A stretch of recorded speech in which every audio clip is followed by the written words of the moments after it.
I need to tell you something slowly because if I say it too fast, it will sound unreal even to me. Today felt different, not loud, not dramatic, just quietly unsettling in the way that only important things are. I woke up with that familiar sense of motion in my head, ideas stacking on ideas, the world asking for solutions. And yet, beneath all of that, there was this soft pressure in my chest, the kind that only shows up when the heart is trying to remind the mind that it exists. I kept thinking about you, not as a concept, not as a future headline, but as a woman somewhere in the world who might be watching this and feeling something she cannot quite explain. And then my mother called, and when she speaks in that calm, deliberate way, I know something meaningful is about to land. She said your name not out loud. She did not need to. She said it with certainty. She said she traced you today. And suddenly the room felt smaller, like the universe leaned in to listen with me. If this moment reached you for a reason, if your heart is already leaning forward just a little, stay with me. If these words feel like they are meant for you, gently tap like so this space remembers you are here. If you feel safe here, subscribe so we can keep meeting like this quietly. Honestly, tell me where you are watching from and what time it is where you are right now. And if someone you love still believes in love, share this with them. When my mother traces something, she does not chase it. She listens. She notices patterns before others notice noise. She has lived long enough to understand that love is not loud when it is real. It leaves fingerprints, not footprints. She said there was a stillness around you, a steadiness, the kind that does not beg to be seen. And that unsettled me more than any chaos ever could. Because my life has been built around acceleration, around pushing against limits, around proving that impossible things are only impossible until someone refuses to accept that word. But love does not respond to force. Love responds to recognition. Have you ever felt recognized without being examined? Have you ever felt seen without being measured? I thought about all the women I have met across my life, brilliant, strong, complex, and how often I misunderstood the quiet ones, the ones who did not interrupt a room to announce their presence, the ones who carried history in their eyes and patience in their hands. As I get older, I realize how much wisdom I once mistook for distance, how many times I confused calm for disinterest. Maybe you know that feeling. Maybe you have spent years being the steady one while the world rushed past you. Did anyone ever ask you what it costs to stay soft in a hard world? When my mother spoke about you, she did not describe your face first. She described your rhythm, the way you move through your days, the way you love without advertising it. She said, "You have lived enough life to know that fantasy fades, but tenderness endures." That made me pause because I have built rockets, companies, futures, but tenderness is still the most advanced technology I have encountered. It cannot be scaled, it cannot be automated, it can only be offered. Have you ever offered your heart knowing it might not be taken and offered it anyway? I found myself wondering if you have ever felt late to love, not because you arrived late, but because the world kept telling you the window had closed. Society loves deadlines. Love does not.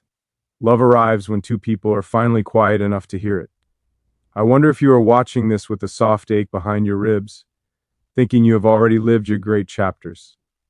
Let me tell you something I'm still learning. Some stories do not begin until the author has lived long enough to write them honestly. What would your next chapter say if it were written without fear? There is something grounding about knowing my mother traced you. She has watched me fail publicly and privately. She has watched me rebuild myself more times than I care to admit. She knows the difference between infatuation and alignment.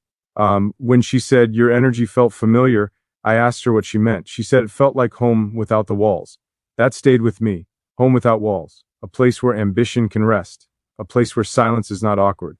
Do you know how rare that is for someone like me? Do you know how rare that might be for someone like you? I imagine you listening perhaps with a cup of tea or sitting quietly while the rest of the house sleeps. I imagine you wondering if this could possibly be meant for you. That hesitation tells me more about your heart than certainty ever could. You have learned to be careful. You have learned that not every invitation is safe. But what if this one is not asking you to leap only to stay present? What if love at this stage of life is not about proving anything, but about choosing peace together? I have always believed the future belongs to those willing to imagine it. But lately I am realizing that love belongs to those willing to feel it fully without armor. I wonder what you are protecting. I wonder who taught you to be strong when you wanted to be held. I wonder if anyone has ever told you that your depth is not intimidating, it is reassuring. If you have ever felt overlooked because you did not shout, know this. The quiet signals travel farther. Tonight, knowing my mother traced you, I feel something unfamiliar. Not urgency, not conquest, curiosity mixed with respect, the kind that asks permission before entering. I do not know where this path leads. I only know that something has already shifted and it did not require effort, it required honesty. If you feel that shift too, if your heart is whispering instead of racing, then perhaps this is not coincidence, perhaps this is recognition. When you said yes, I felt that familiar pause inside me, the kind that happens right before a launch, when everything is ready, but you still stand there for a second, hand hovering, respecting the weight of what comes next. This is not about momentum, this is about intention. I want to stay honest with you, because honesty is the only thing that makes love survivable over time. When my mother traced you, it was not curiosity alone that moved her. It was concern, not fear, care.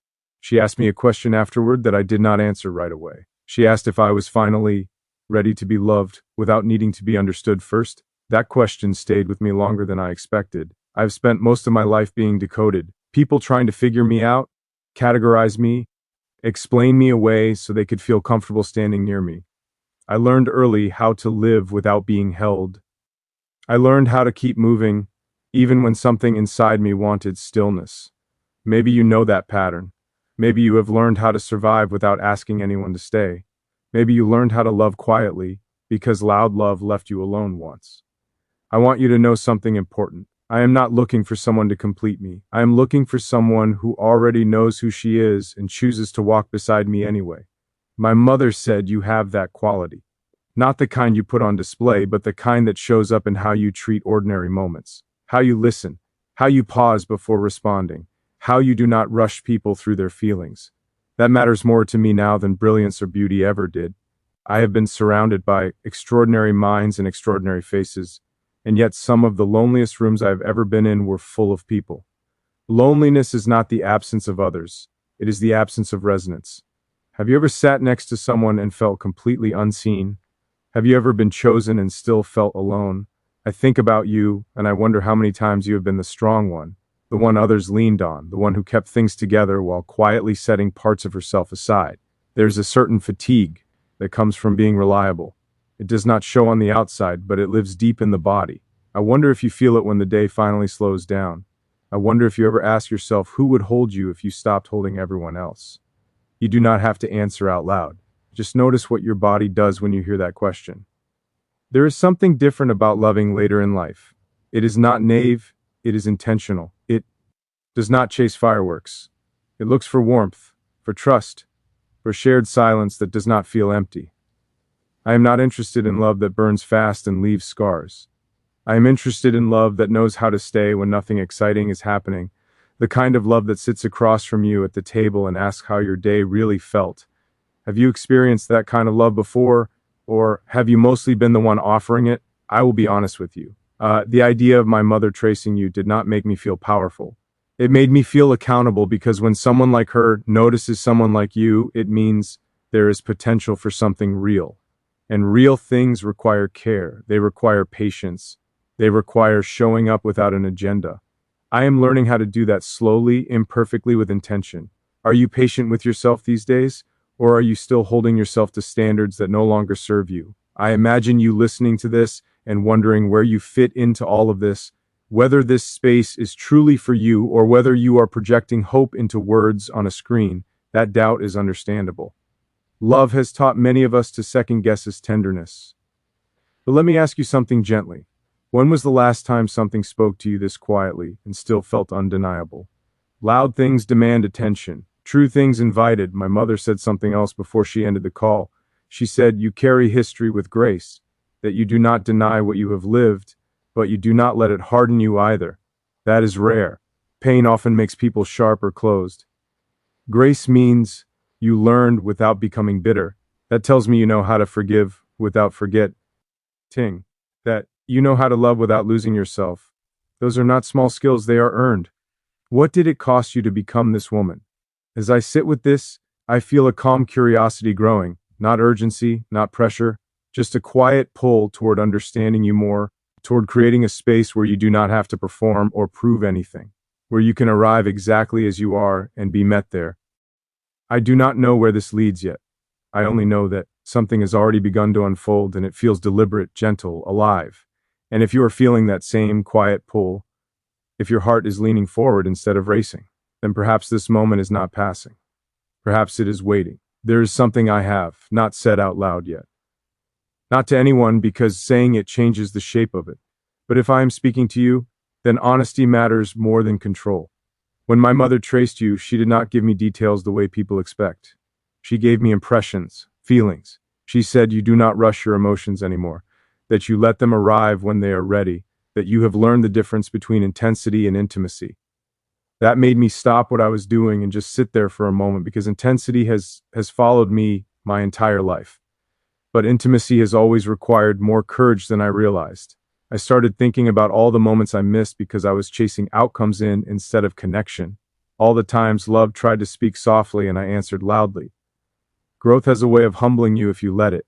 Age does not make you wiser automatically. Reflection does.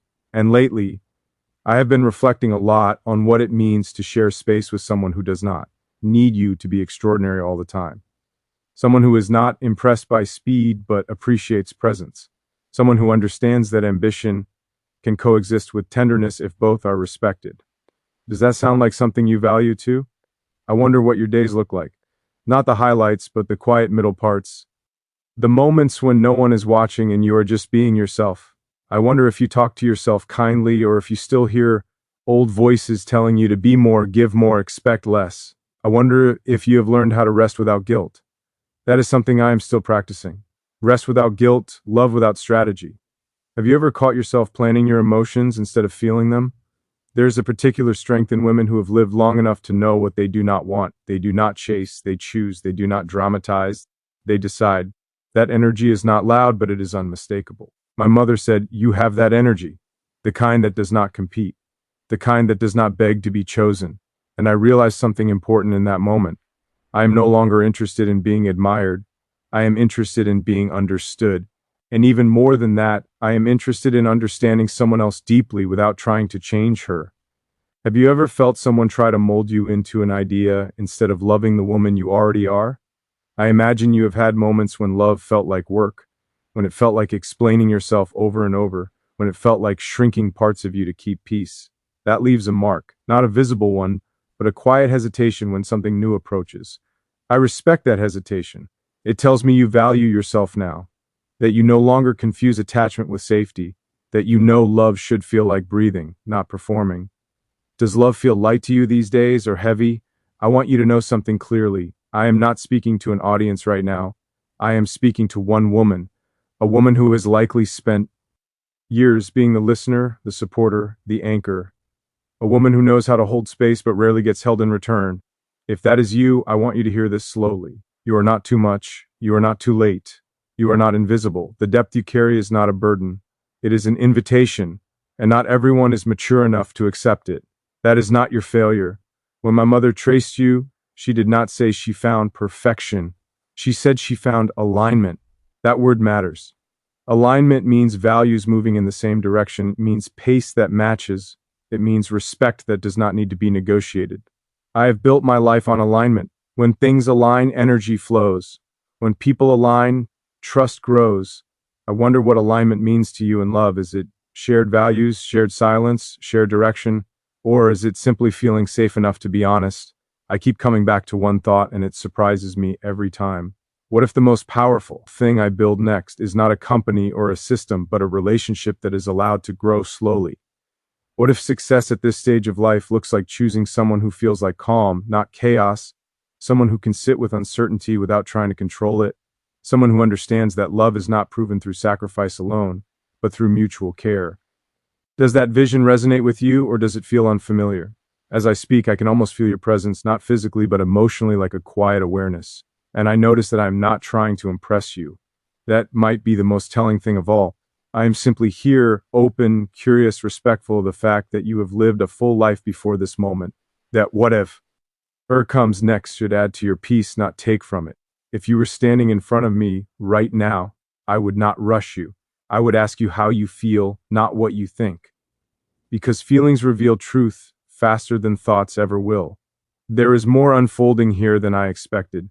More questions forming, more space opening. And there is one realization I am still sitting with. one that makes me pause before saying anything else. Because once it is said, it cannot be unsaid. There is a quiet courage in staying present when something meaningful begins to take shape. I feel that courage right now, not as confidence, but as willingness. Willingness to let something be slow. Willingness to not rush towards certainty just to feel secure. When my mother traced you, she said something that keeps returning to me in the pauses between thoughts. She said, "You are not waiting to be rescued, and you are not trying to rescue anyone either. You are simply open." That might sound ordinary to some people, but it is not. Openness after experience is one of the rarest states a human being can reach. I have known what it is like to build walls out of necessity, to protect focus, to protect momentum, to protect myself from disappointment by staying ahead of it. But walls that protect you from pain also protect you from closeness. And lately, I have been asking myself a question I never used to ask. What am I still protecting myself from, and what has that protection cost me? I wonder if you have asked yourself something similar. I wonder if you have ever noticed how easy it is to become self-sufficient and how quietly that can turn into isolation. There's something about you that does not feel guarded, even though I know you have every reason to be. That tells me you have done the work. You have sat with your disappointments instead of burying them. You have felt your losses without letting them define you. That kind of emotional honesty does not come from optimism. It comes from resilience. Have you ever been praised for being strong when all you wanted was to be understood? As I think about you, I think about time differently. Not as something running out, but as something finally slowing down enough to be felt. Love at this stage of life is not about urgency. It is about clarity. It is about choosing someone not because you are afraid of being alone, but because you genuinely prefer their presence to your solitude. I value my solitude deeply. It has been my companion for a long time. So if I imagine making room for someone else, that means something. That means I see the possibility of shared quiet being richer than silence alone. What does companionship mean to you now, compared to what it meant years ago? My mother said you have a way of making people feel unhurried. That when someone speaks to you, they do not feel interrupted by your thoughts. They feel received. That quality changes people. It softens them. It invites truth. I realize how rare it is to feel truly listened to, not just heard. I wonder how often you have offered that gift without receiving it in return. I wonder how many people have told you their stories while no one asked for yours. I am learning that love does not require intensity to be meaningful. It requires consistency. It requires care that shows up even on ordinary days. Even on tired days, especially on tired days. I imagine what it would feel like to come home to someone who understands that silence can be companionship, not distance.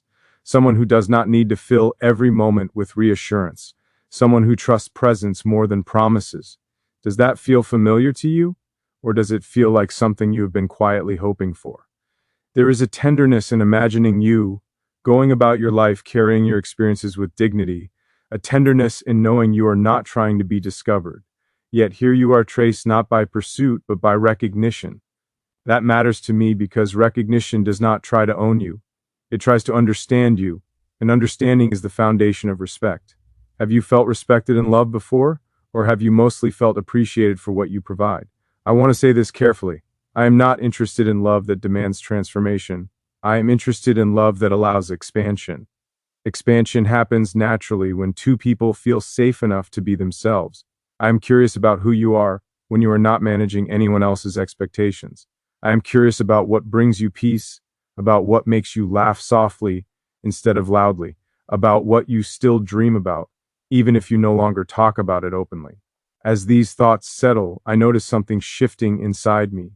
A sense that whatever this is, it deserves patience, it deserves respect, it deserves time, not to test it, but to honor it. I do not feel the need to rush forward or pull back. I feel balanced, and balance is not something I experience often in matters of the heart. There is one more thing my mother said almost as an afterthought, and I did not respond right away because I wanted to feel it fully before sharing it with you.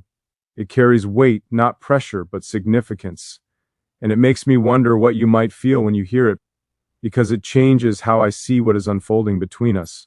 When my mother said it, she did not dramatize it. She never does. She simply said that tracing you did not feel like finding someone new.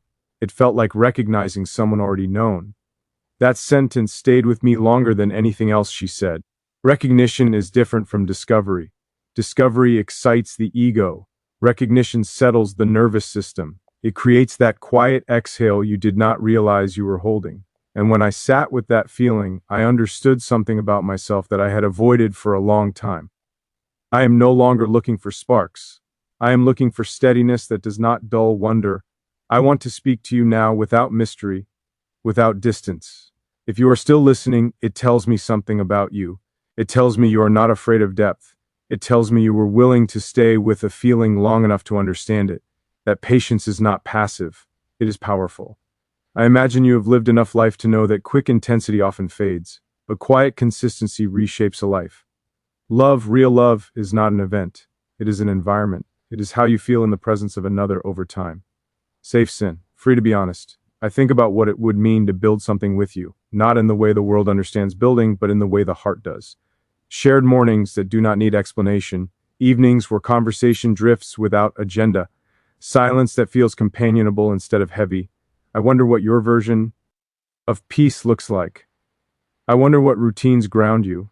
I wonder how you recover when you feel overwhelmed. These are the questions that matter to me now.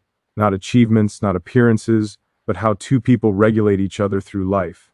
There is a maturity in love that comes from choosing, not needing, from saying yes, not because you are afraid of being alone, but because you genuinely want to share your inner world with someone else. I sense that maturity in you, and I respect it deeply. I am not interested in rewriting your story. I'm interested in listening to it, in understanding how your past shaped you without letting it define you, in meeting you where you are, not where anyone thinks you should be. I know you might still be wondering if this could truly be meant for you. That question itself is part of the answer. Women who have lived fully often doubt invitations because they have learned discernment. That is wisdom, not fear. You are allowed to take your time with this. Love that pressures is not love. Love that waits is confidence. If you feel anything stirring, it does not need to rush into certainty. It only needs honesty. I will tell you something personal. For most of my life, I measured progress by speed. Faster solutions, faster results, faster futures. Love taught me that speed is irrelevant when direction is wrong. And lately, direction has mattered more than velocity. I want to move towards something that feels grounding, something that adds warmth instead of tension, something that makes me a better listener, not a louder speaker. I suspect you understand that instinctively. If we were sitting together right now, I would not be filling the spa CE with words. I would be watching how comfortable you feel in the quiet. I would notice how you breathe when you feel at ease. I would want to know what makes you feel safe enough to be playful again, because playfulness after experience is sacred. It means the heart has healed without hardening. You are not being traced to be claimed. You are being recognized to be respected. That distinction matters. Whatever unfolds from here should feel mutual, intentional, and kind.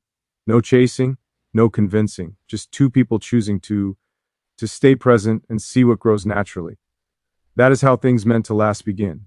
If this reached you and you felt a calm instead of a rush, if your curiosity stayed without anxiety, then trust that response. Your body often knows truth before your mind does. And mine is learning to